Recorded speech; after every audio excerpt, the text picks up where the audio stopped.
I had many people ask what I brought on our ride on our UTBDR as far as video gear and how my camera was set up and audio set up on my helmet. So I thought I'd just go over what I brought and what's typical of what I bring.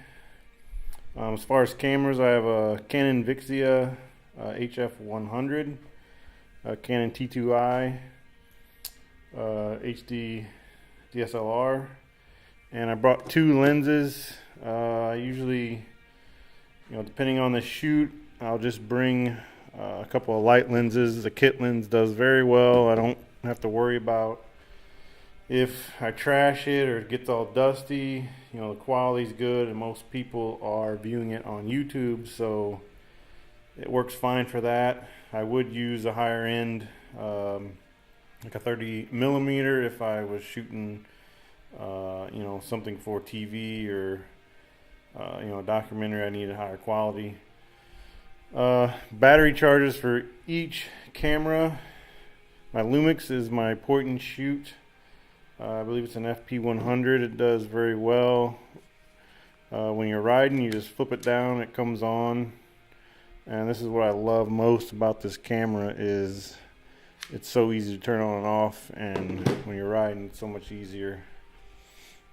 Here's the chargers that will connect USB, a USB charger to my powerlet on my WR, so I can keep batteries charged, and extra batteries for each. I number them so I know if I get a dead one I can trash it. Remote for the GoPro I did not use.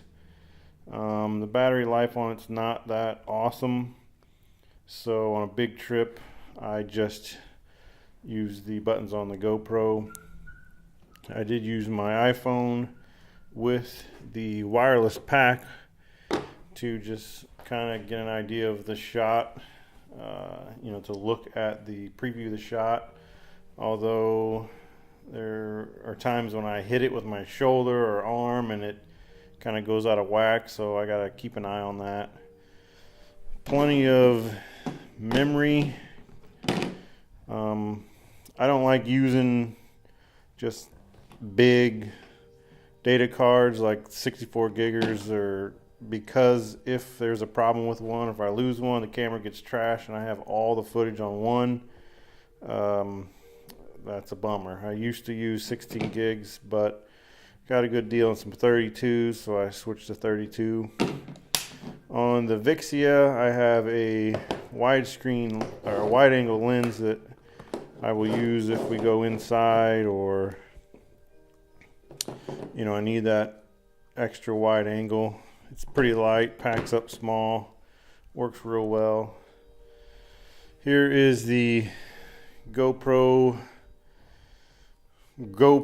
pod, what some call them, but this is just a generic one I bought online, and I actually epoxied the ball joint so it doesn't move, and it telescopes out so I can get those really cool angles that you saw on some of the footage. Worked out really well. I should have used it more. I didn't, but I will next time. I also bring another case for the GoPro. This one's waterproof in case I want to go underwater with it. I also have the LCD pack for the GoPro, just so I can view footage if I want. It fits nicely in the extra case that I have. So here it is right there. That's the LCD pack. I'm running the Hero 2.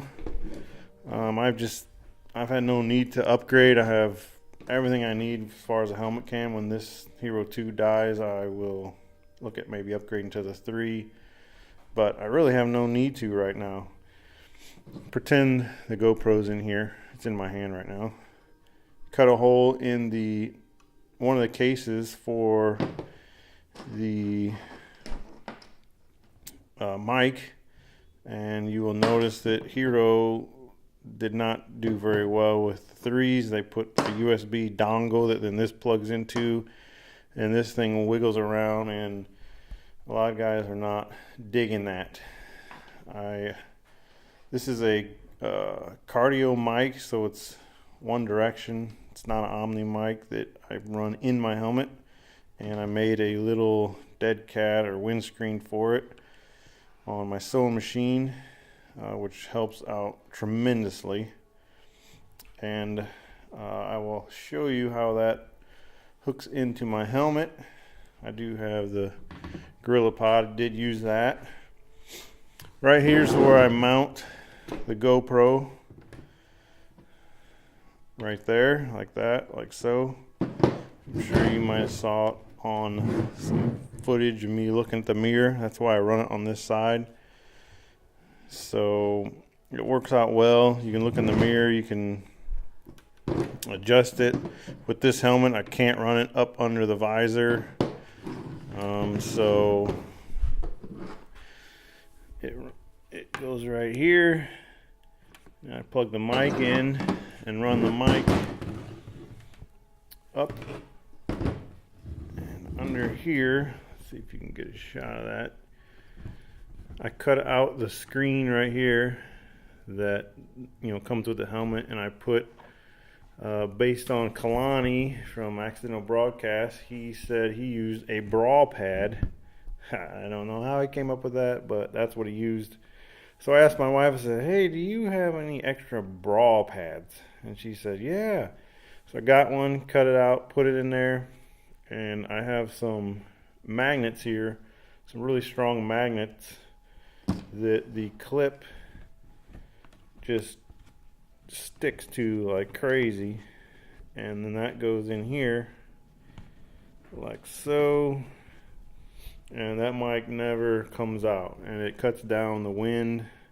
Not all of it, it's just entirely impossible in this situation when you're doing speed on a motorcycle to cut out all the wind, but it works pretty well.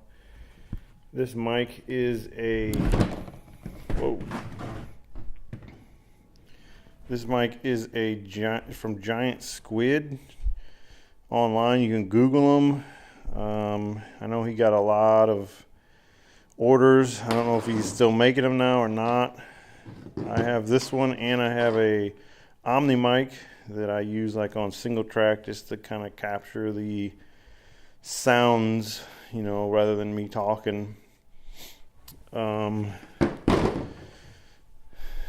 This is basically it.